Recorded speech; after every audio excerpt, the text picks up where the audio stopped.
Hello, welcome back. I hope you enjoyed the workshops, the S3M2 Scalable Software Maturity Model workshops, if you took part in that. And we'd love to know your feedback on it. As we said, this is a 0.5 version, and we'd like to take it to 1.0 version.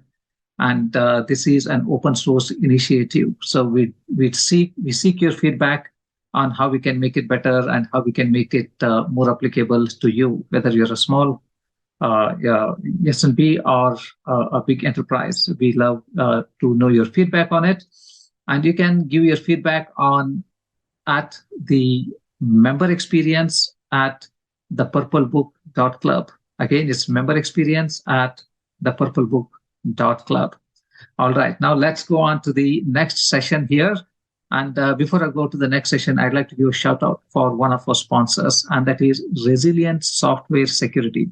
Resilient Software Security is a software security consulting firm that helps startups and SMBs in their journey to AppSec maturity. Whether you're looking to get an assessment of your software security maturity or coming up with a plan to basically mature your journey to AppSec maturity, they can help out with that. They have the experts that can help you out with this.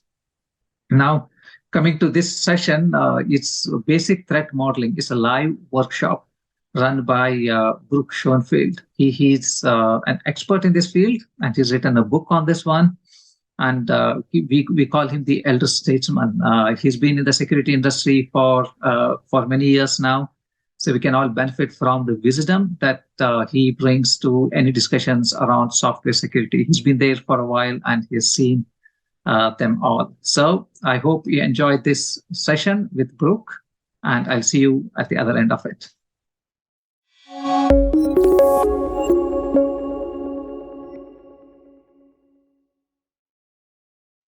Thank you very much, Raj, and thank you for inviting me. I'll tell you, I do love helping people climb into threat modeling. So welcome, everybody, and thank you for joining me. This is going to be a participatory session, more than polls. We can't threat model unless we threat model. And so I'm going to ask you to put some information, when I get there, you'll see, into the chat. Just put it into the chat, and we'll mark it public, and we'll let everyone see it. And we'll do this threat model. We're going to do a couple of threat models together. Of course, I have things to say about threat modeling too. So let's begin. Thank you very much for joining me. I really appreciate it. Point is, everybody's talking about threat modeling. There have been some really interesting developments in the last few years.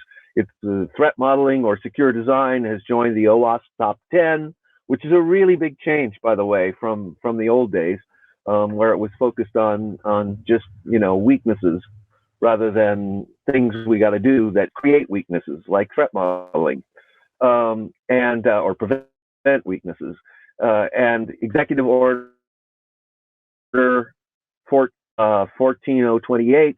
But step back, the very first standard that I could find when I was writing Securing Systems, which is a threat modeling book, one of the threat modeling books out there, that I could find, was from 1996. So it's a long time coming. We've known we have to come up with security requirements for a long time, but it's taken a long time for people to realize this is something we really need to do. And let me go into that a little bit. What does it even mean? And is it that important? Well, it turns out, sure. And I know that there are pundits who get on stage and say, we just need to automate everything. And I will speak a little bit, if I have time at the end, about some threat modeling automation. There is some. It's not going to cover all your needs, in my opinion. But unfortunately, we can't automate threat modeling, or at least some of it. So yeah, some things can't be automated, and we just have to do it. And in order to do it, we have to learn. But first, we've got to think to ourselves, what is it we're trying to achieve? So in my 25 years of doing threat modeling and working with teams, development teams, and before that, I wrote a lot of commercial code for like almost 20 years, I wrote and designed commercial code and commercial systems, real-time operating systems and TCP/IP stacks and the like, real-time communications. But during this time, we don't know exactly what we're trying to achieve. And during this long period, it turns out that when I ask about security of development teams, they actually answer a couple of things very typically. And this has been very stable for 25 years. They'll talk about code security, which is important. Don't get me wrong, it's very important, and cannot be just left to chance. But that's a whole discipline in and of itself. We're not talking about that today. Or they might say, well, we've got TLS, we've got some encryption in our communications, or we have encryption at data and rest, or both. And they'll say, isn't that enough? Or they'll talk about access controls like authentication and authorization, or network restrictions, firewalls, that sort of thing. Well, threat modeling is about all of these and more. And that's the point. So first, let me help you climb into what I mean by secure code. And I wrote these principles at the behest of some of my friends who are enterprise security architects, so that we know what we're designing to. And so we're trying to be rid of implementation errors. Sure, that's coding security and all of the tests that we do to make sure we've coded securely. Things like static analysis or dynamic analysis of various kinds. Those are about implementation errors generally, not entirely. There's a lot of overlap, or some overlap. But we also want to know that we have the stakeholders' security features. And so if anybody ever looks at you and says, security is non-functional, believe me, if you are a bank, you'd better have authentication, prove the identity of people before you allow them in, and you better have authorization. These are functions, and they're security functions. People expect that their communications will be protected over the public internet. So those are features, those are functions that you need in many contexts to do business. We also know that software today gets attacked. So we want it to be somewhat self-protective. But we also know that software fails on a regular basis. All you have to do is read the headlines. Every little while, there'll be another major attack and compromise. I remember one week I have a couple of carriers, mobile carriers, and I lost my account in one hack, and 3 days later, the other one was hacked, and I lost that account. So we see those go by. So we know software fails, and we know it gets attacked. And so we want to limit the consequences of a software failure. It's very important. It's not just about self-protection or getting rid of the weakness. It's about thinking forward a little bit and saying, oh, well, if something fails unexpectedly, what does my software do and how does it handle that?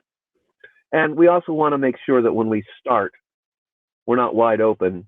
I can't tell you how many times when I worked with big IT at Cisco, people would stick a unhardened Linux box on the internet and it'd be compromised by the time they came back the next morning.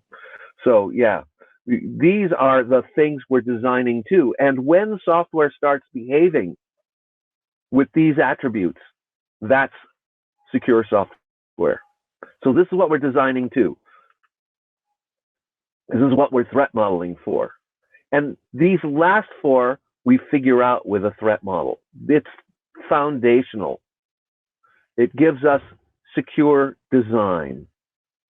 And that's what we're really doing. Threat modeling is a technique, a method towards secure design. It's not the only thing involved in secure design, but it's foundational to secure design. It's how we know what to build.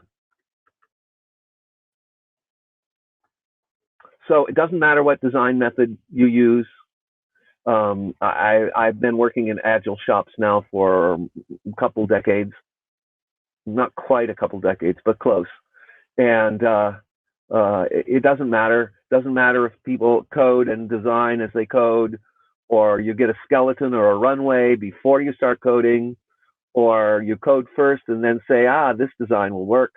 It doesn't matter whether you have a structured architecture process or not, you can still threat model. None of these things make a difference.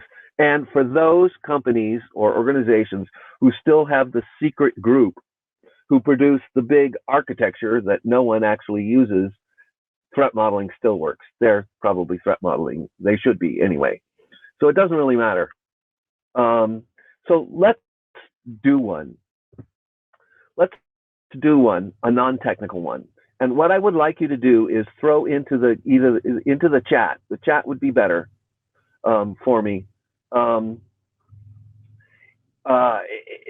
Let's think about driving a vehicle. Now, some of you may not drive, but many of us do. And most of us get into vehicles with other drivers.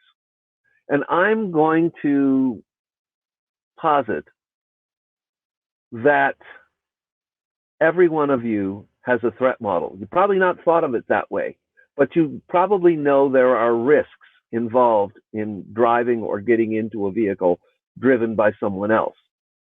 And you've probably thought about that, and you've maybe thought about mitigations you want to do. Certainly if you're a driver, if you haven't thought about mitigations to the risks of driving, I don't really want to share the road with you because, yeah, you're going to be far more dangerous than someone who's thinking about the fact that driving is risky.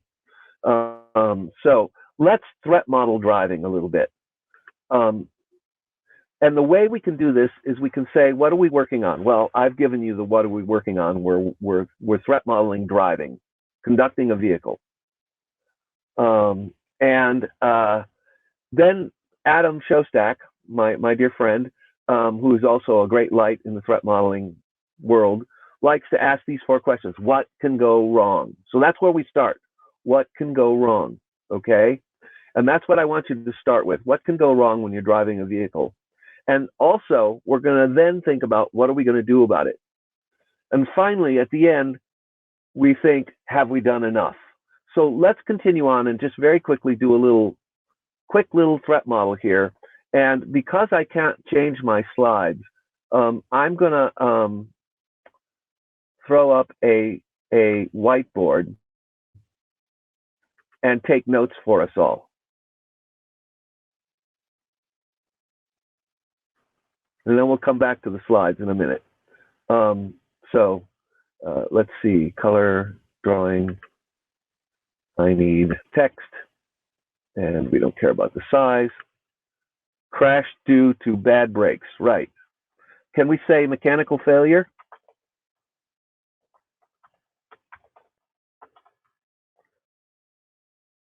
Oh, there's a good one.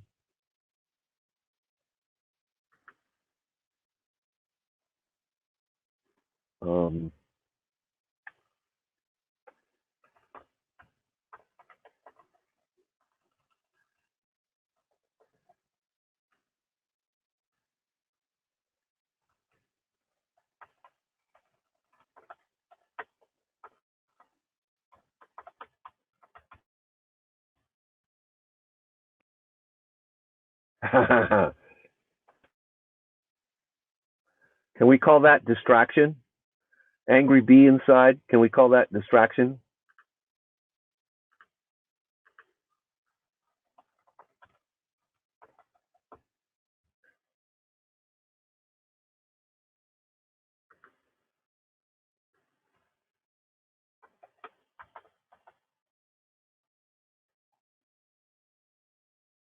Any others?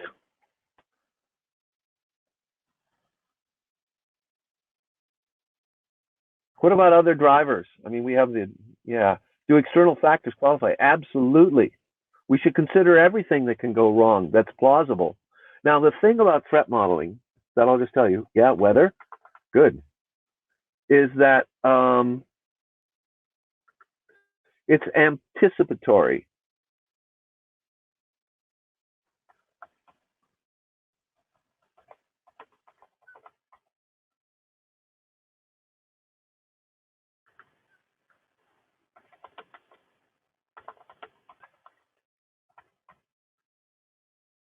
Oh yeah, that's good. I like that. Can I get to this full so I can see road issues? I can't scroll down, so I'm just going to go in another column. And now I can't see the other thing, so let's just keep going here. Drop my phone. Yeah, I think that qualifies as distraction, don't you? But yeah, are you supposed to be texting on your phone while you're driving? I hope not. Yeah.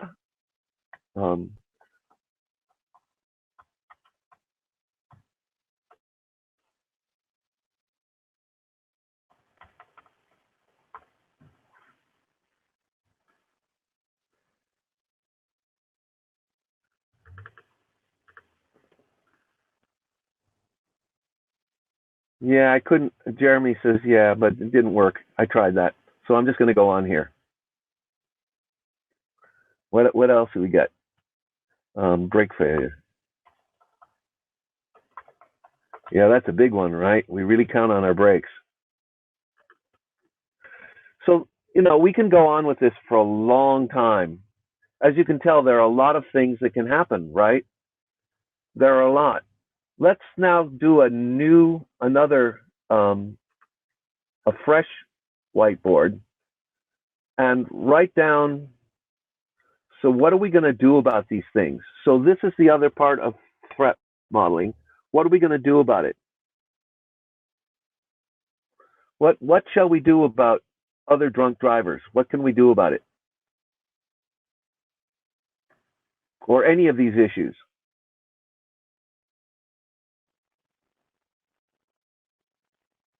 What can we do about dropping our phone and reaching for it?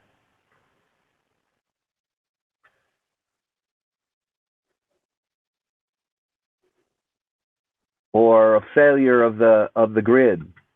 Weather? What are our mitigations?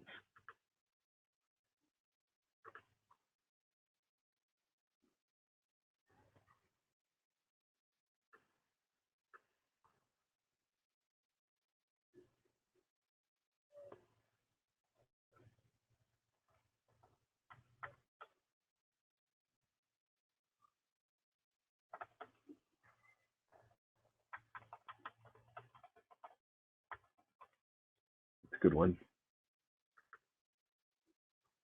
Don't drive a car. Yes. I think that's probably like I'm having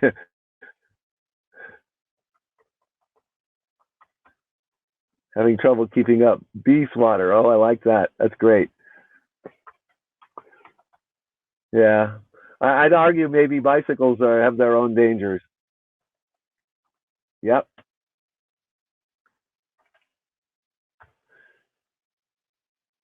I hope everyone can see all these. Jeremy, if you would make all these public if they're not, please. I want everybody to see what people are putting in here.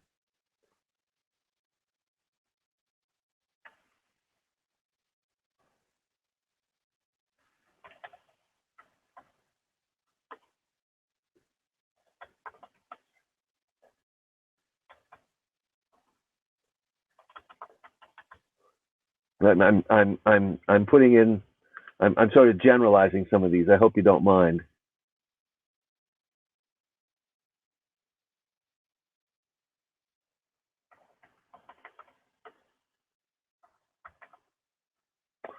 So I want everybody to see all these. You see, we really do know how to threat model. Have we done enough? Probably not. And for those of you who do drive, or whether you conduct a bicycle or you walk, I'm willing to bet you also have a threat model, though you may not have called it that. You may not think of it that way, but I'll bet you have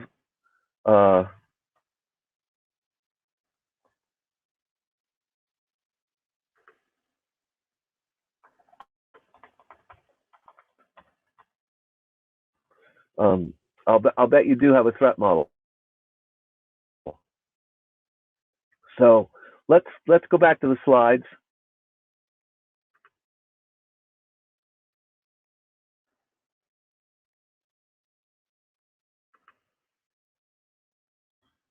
How do I get back to the slides?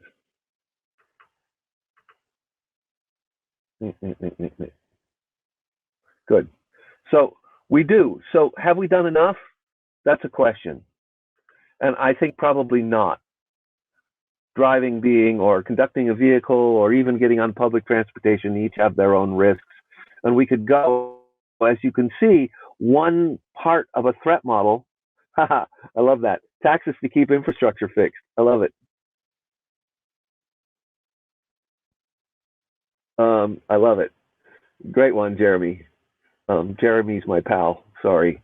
But, you know, we can go down, and this happens in threat modeling. Each one of these, like public transportation, solves the conducting of the vehicle, but there might be another threat model that one wants to do when one gets on public transportation. Certainly, riding public transportation every day to my job at Cisco was mostly very plain and easy and not too exciting. Occasionally, though, I had the train went through a neighborhood that was a little bit, you know, it had some other folks in it, and occasionally a gang member or their friends would get on the train, and that would make everybody feel a little nervous. Nothing ever happened to me; it was fine. But some folks did get hassled on the train, so you had to have a threat model there too, a little bit, and pay a little bit of attention. Not too much, but a little bit. So the threat model contributes to design by anticipating attacks before they occur. Sure, we're looking for weaknesses, just like a penetration test analysis. We're looking for existing weaknesses. But we're also thinking things like this.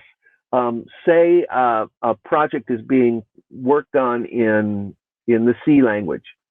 C is known for having memory issues. Even if there are no memory issues today, we can assume that at some point, whatever validations are being used, some memory issue will slide past and at least get towards release, if not get released.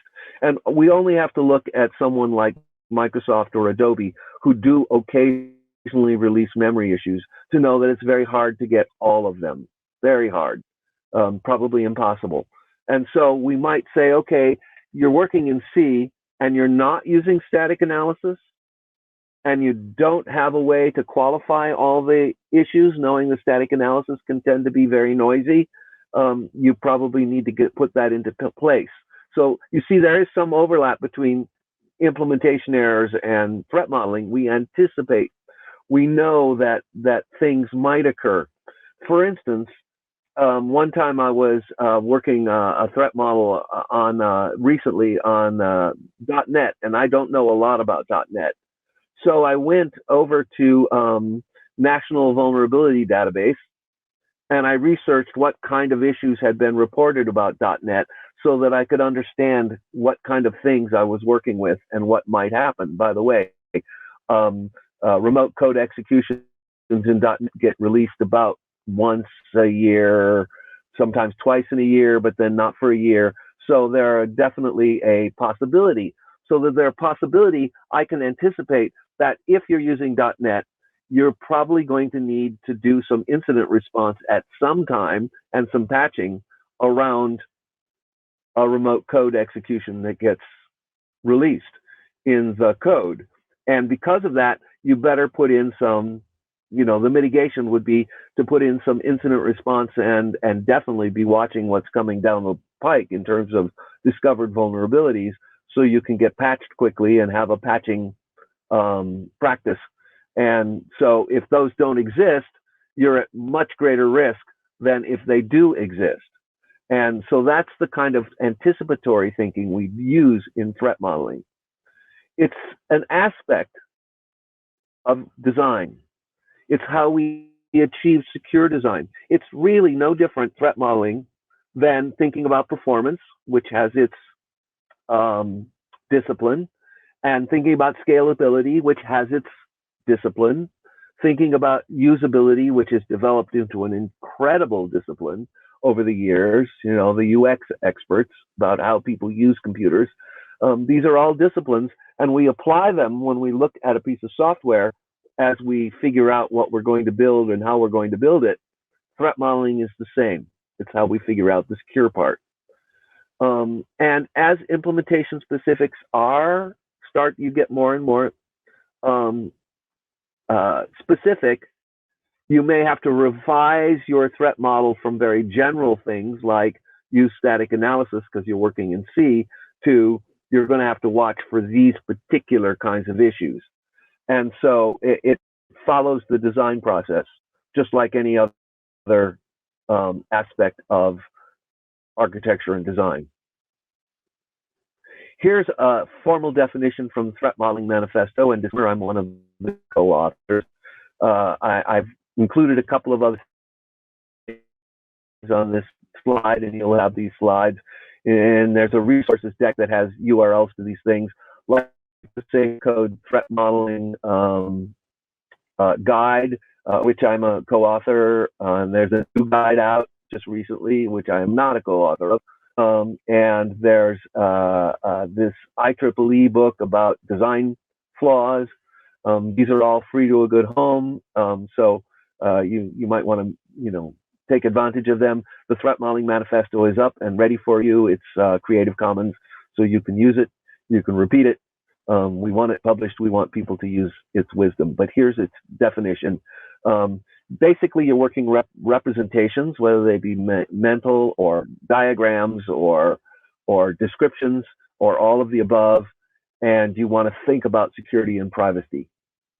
So that's it. Pretty good. I have a different definition in securing systems, or maybe it's in a different book. I can't remember. But the point is, it's actually not trivial. While we all can climb into a non-technical threat model, and we all have threat models, I believe.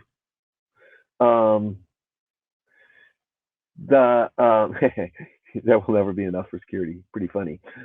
True enough. There's some things you need.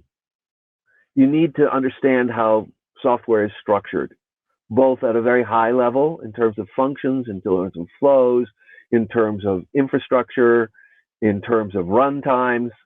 You need to have that understanding. That's the what are we working on. And you need to sometimes dive really deep into particular protocols. Like when COVID started, I was working with SafePaths to help them threat model a notice application, and we dug into the depths of the Bluetooth protocol pretty deeply in order to threat model. So sometimes you can go really deep, but I would advise to start at a high level. And the reason I would advise that is because you want to get the really simple things first, because it's going to be a lot easier for an attacker to take down a poor authentication mechanism or lack thereof entirely, or an authorization that doesn't actually do what it needs to do. It's a lot easier for them to do that than it is for them to break down Bluetooth and set up all the tools and everything. So start at a high level and get the simple things first. Go for the low-hanging fruit. You have to have some attack knowledge, and that the attack knowledge, I want to stress, it's known attacks. We don't have to make up attacks. You want to go for known attacks.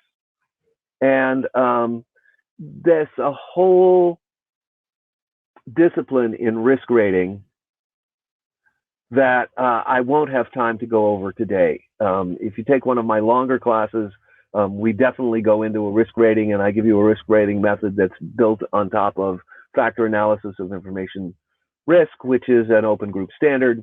And I did have its author check my risk rating and say, yeah, it's okay.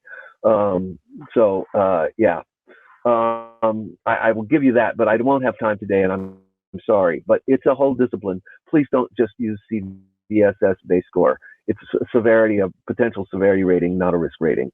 And you can find my many posts about why that's a bad idea. A lot of research around it. And then you got to figure out when to quit. If you start building entirely new attacks that have never been seen, you're probably done. In a nutshell, we apply known successful attacks. And, you know, if there's some resources for that, I won't have time to go into them today. I've got a few things at the back of this deck. But you want to gauge the potential negative impacts, because risk is both positive and negative, but we're only interested in the negative ones here. And you want to identify appropriate defenses. And those are some challenges, really. But that's it. Let me just very quickly, and then we'll do another threat model, very quickly go over some, you know, a little bit of a case of how you approach this. My friend David Wheeler, who used to be a distinguished engineer, what they call a principal engineer, but it's distinguished engineer at Intel, as I was. And he said, you know, it's really a circle, Brook. Well, it's not really a circle, but you can think of it that way. But you have to touch each of these things, and no matter where you start, you're going to touch them all. And it's a bit of a network, or a flow, if you will. Not really a matrix, but more of a flow of thinking. And it doesn't matter where you start. I know people who love to list the assets first and are great threat modelers. My friend Sung Lee loves to do use cases. That helps her. I'm an architecture kind of a guy, but it doesn't really matter where you start at any of these outer places. Some people start with threats, which immediately suggests certain attack surfaces. Some people start with attack surfaces, pen testers certainly, and then that suggests certain threats.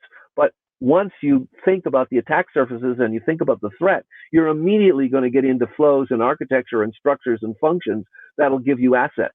So no matter how you start, if you're looking at the architecture, it's going to suggest attack surfaces, which suggests certain threats, and it's going to point out where the assets are, but it doesn't matter. Use cases, you'll come in and you'll say, yeah, well, the use case touches this asset, which might be interesting to an attacker. How will they get there? Well, they'll use this threat against that attack surface, and the flows are in the architecture. So it doesn't really matter where you start. Don't get too hung up. I urge you, don't get too hung up in some particular way of approaching this. Everybody's style is different, and everybody likes to start in a different place, and you're going to touch all of these things. Eventually, you're going to have a bunch of credible attack scenarios, is what I like to call them. Things that could happen, you believe have some likelihood of occurring, and you're going to risk assess those both for damages and likelihood, so that you can prioritize the ones that are likely to happen tomorrow or today versus the ones that might happen over the next couple of years, which you can maybe put off. There's no guarantee it won't happen tomorrow, but you know, you have to make those risk decisions. And then you're going to think about mitigations. And out of that is going to come your security requirements. And I give you this little mnemonic at the bottom: architecture, threats, attack surfaces, mitigations. It's something I invented called ATASM. Just the idea that it gives you a structure for thinking about these. Yeah. No audio visual. Am I stopping coming through? Let me know if I get there.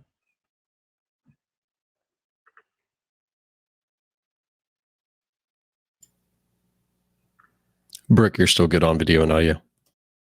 Okay, great.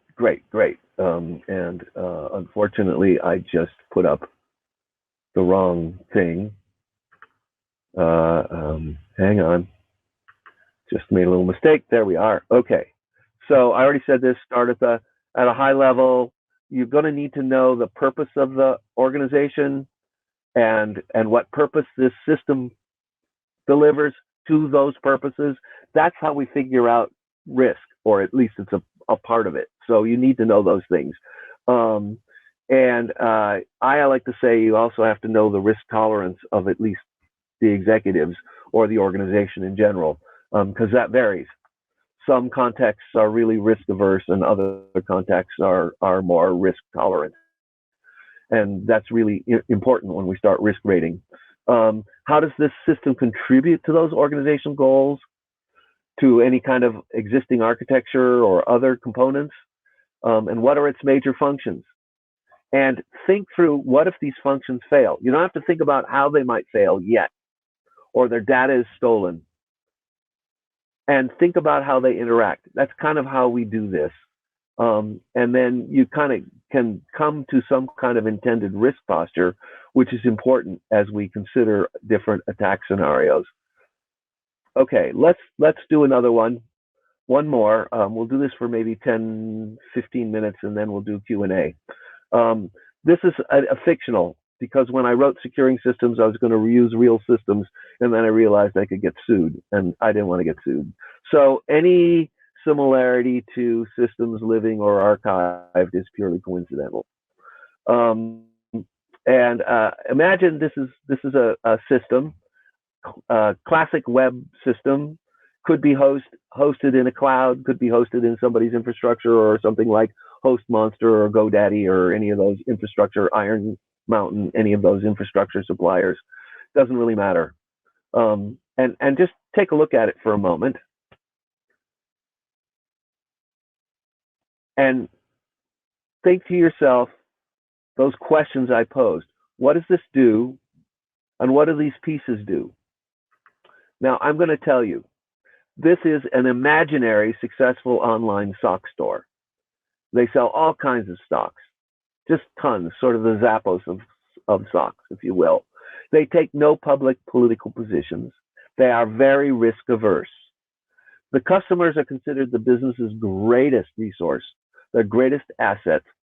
And so security and privacy of their customers is our prime objectives, which tells you a lot right there.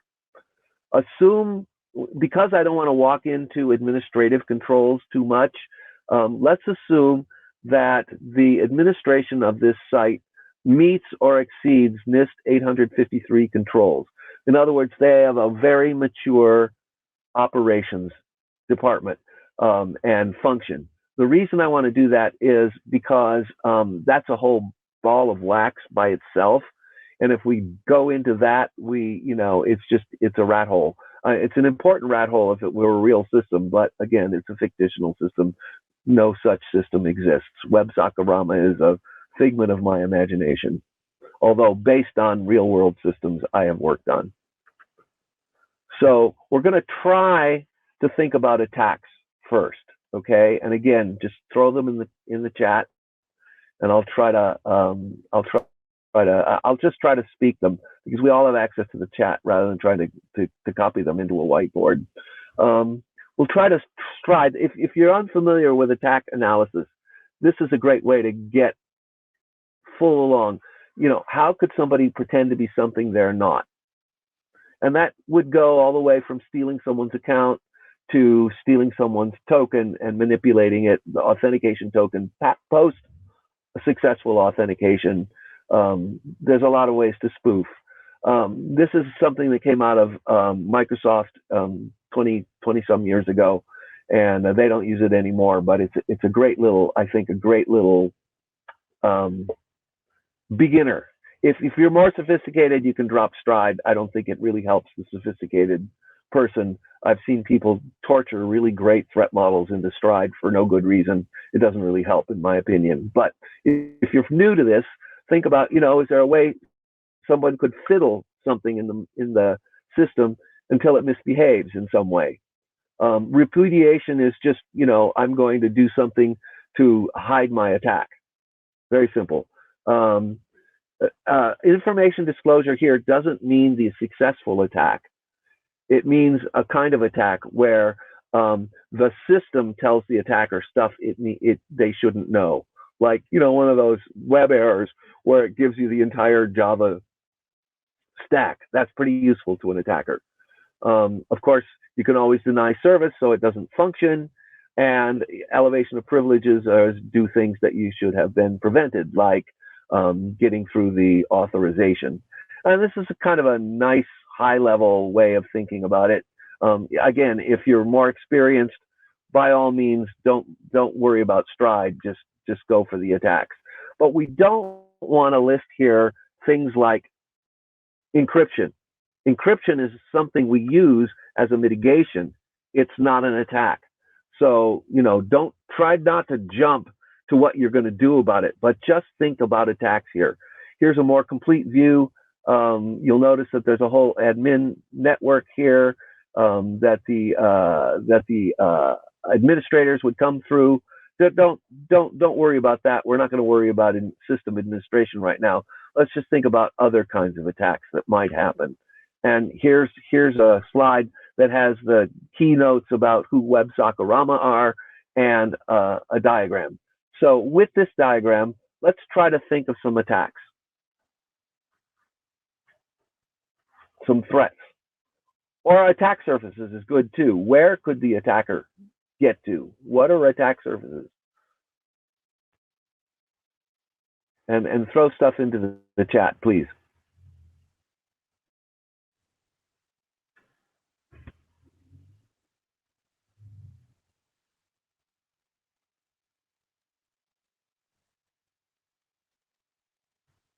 In what way, Sean M? Java. What about Java?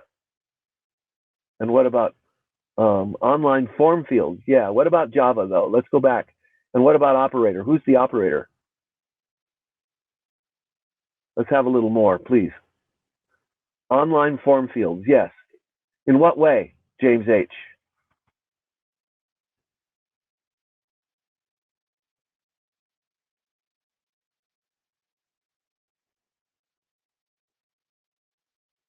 Dependency flaws. Yeah, by that, do you mean that something else is in the stack? SQL injection attack, yes. That's a tamper, right? We're tampering the data so that the system misbehaves and pops up a bunch of data, right? That's what an SQL injection, if other people don't know. Dependency flaws, I think you mean by that, socially engineered, excellent, yeah, right. Get somebody who has access to give you access in some way, yes, absolutely. Daryl B, I think by dependency flaws, you mean that somewhere in the stack is a vulnerability that is unpatched that gets deployed to production. Do I have it right? Yeah, out of date or not updated. Yeah, great. RCE, let me pull that out for other people on the call. That's a remote code execution. Malicious file upload, right? If it allows file uploads, of course, they're selling socks. So do e-commerce sites usually have you upload files? Bombard web server with HTTP request until denial of service. Yes, yes, indeed. Any others?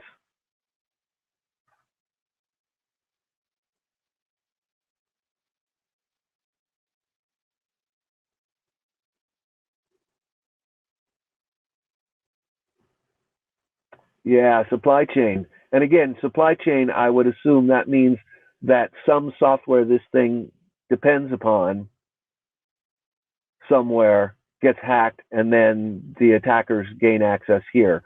So like SolarWinds. Yes, absolutely. It's a great list. And think about how broad and different some of these things are. Like an SQL injection is a coding error, really, or cross-site scripting, coding errors, versus a dependency vulnerability or a supply chain attack, or request smuggling. They're really different things. And Bombard, you know, a denial of service through HTTP requests. These are really different things, aren't they? We have to think broad. Physical security, absolutely. The admins, of course, and the infrastructure is a way to get at this. All of these, if I were doing a professional threat model, I would consider every one of these and more. I'll point out something that often is a blocker to dev teams is that they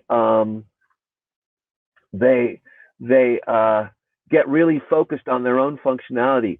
but not all attackers care about your functionality. Consider a botnet where they just want your CPU and your communications. They really could care less about your what your system does, or using it to, misconfiguration. Good, especially in clouds, we see that a lot.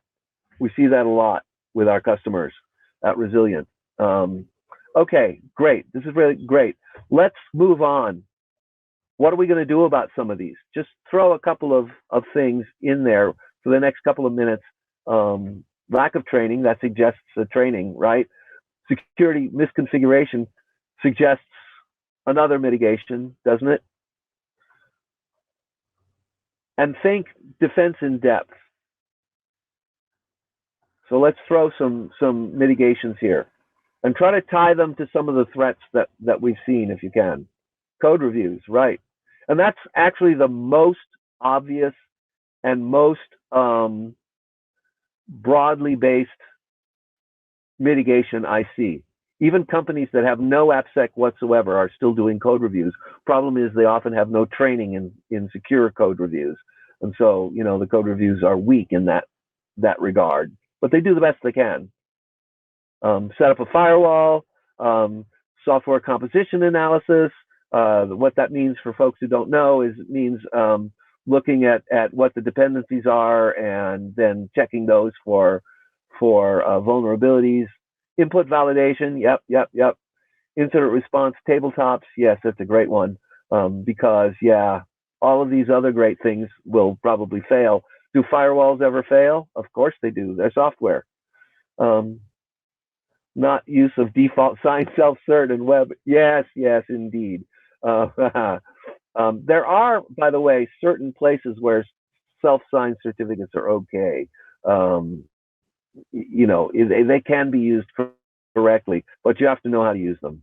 So a lot of companies say no self-signed because they think their developers can't do it, but really you can.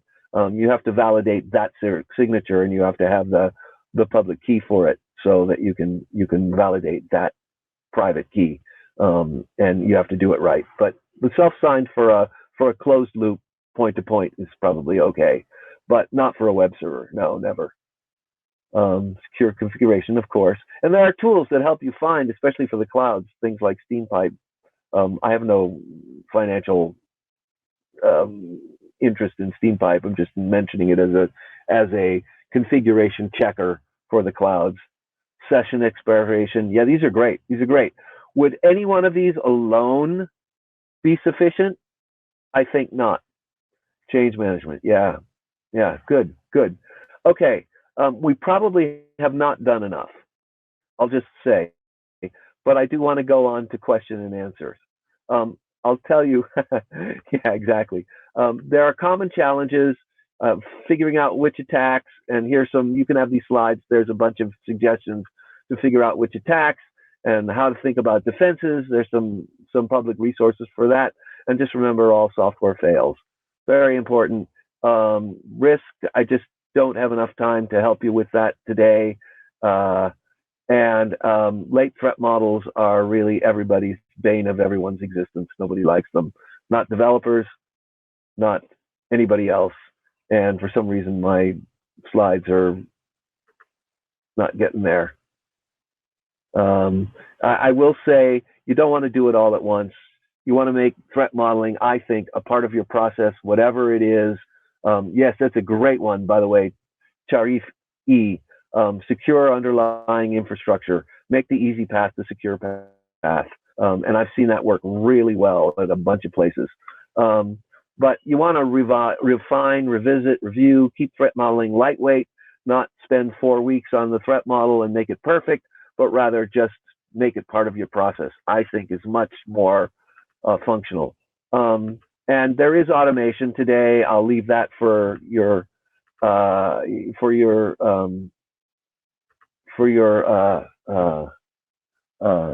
can look at the slides. And I think I said all these things, so let's just go on to the next slide. And let's take questions and answers now. And there are some resources at the back of this deck, public resources. So let's take questions and answers if there are any. I'm going to go to the Q&A. and we'll see what's there. If there are any questions or answers or comments.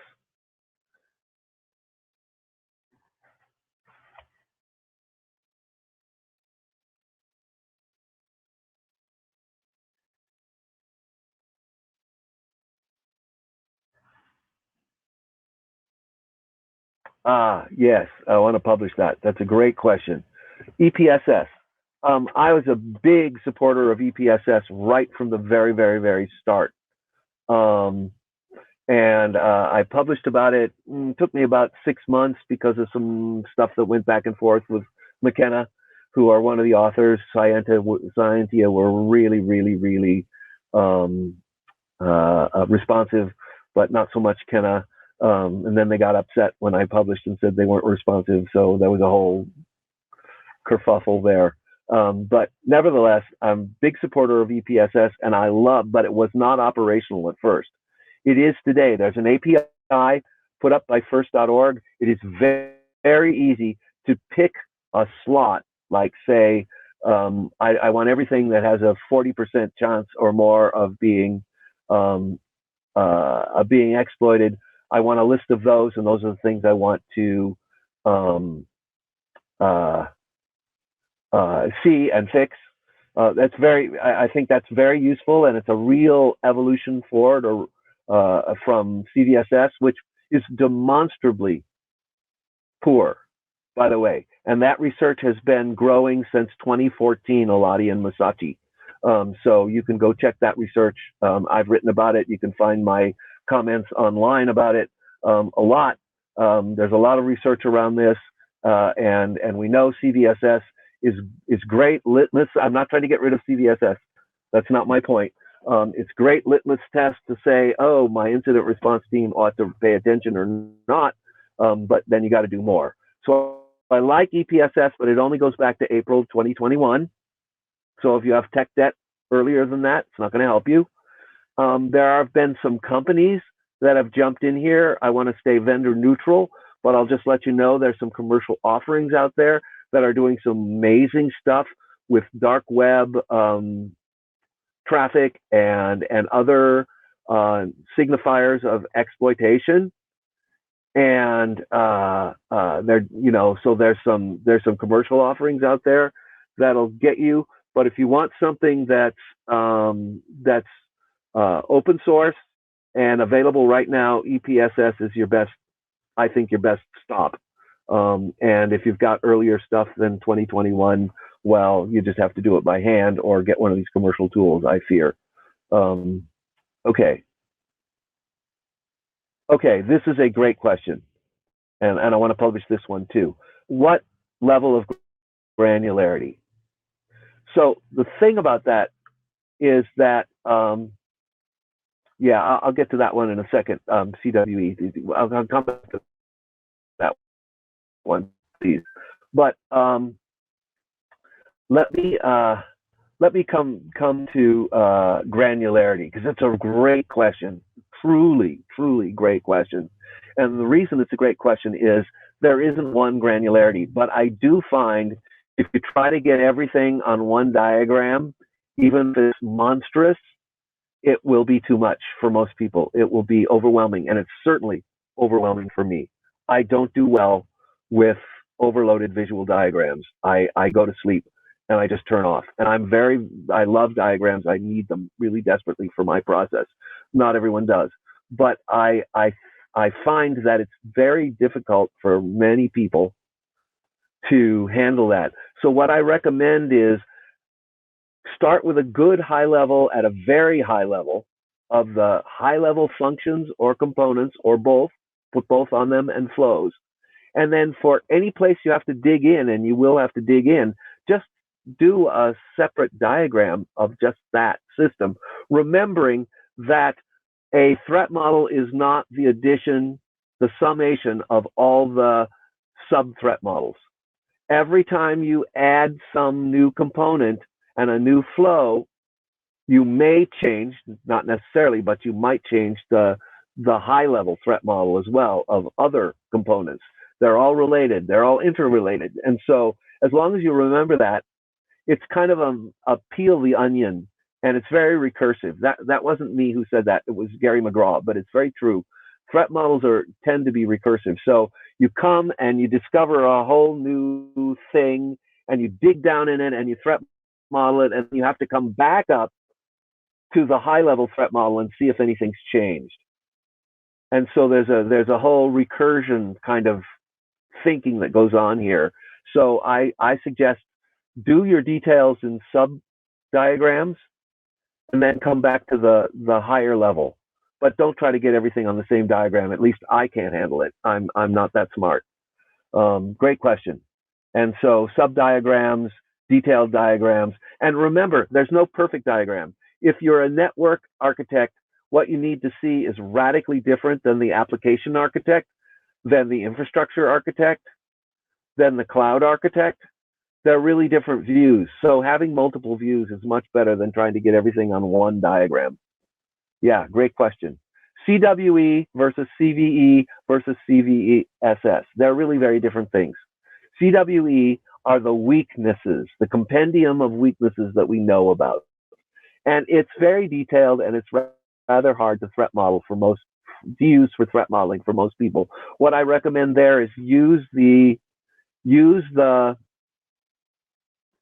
high-level organizations, and if you're not familiar with what that means, you can dive down and get some examples by diving down in the tree. But the high-level organizations, and there are trees there, and directory trees in CWE, it's very useful to understand what can go wrong, okay, if you're not familiar. You can also use MITRE's ATT&CK, ATT&CK. Very good resource, and I have those in my resources. So that's what that is. CVSS is those vulnerabilities which may or may not be tied to a CWE that have been reported. But the compendium of the things that have been agreed to is NVD, a National Vulnerability Database. And some countries have their own. So if you're calling in from China, you have your own. So you should go to that one, I should think, rather than the US one. But the US one is used in a lot of places, and you know, I find it sufficient for my work. And besides, I don't speak any of the Chinese languages, so you know, that's a problem for me. Yeah, that's what CVE is, just where you report things. NVD, and it takes a while for CVEs to get over to NVD, but once they're over in NVD, then they're archived, and that's kind of so those are the things that have been reported.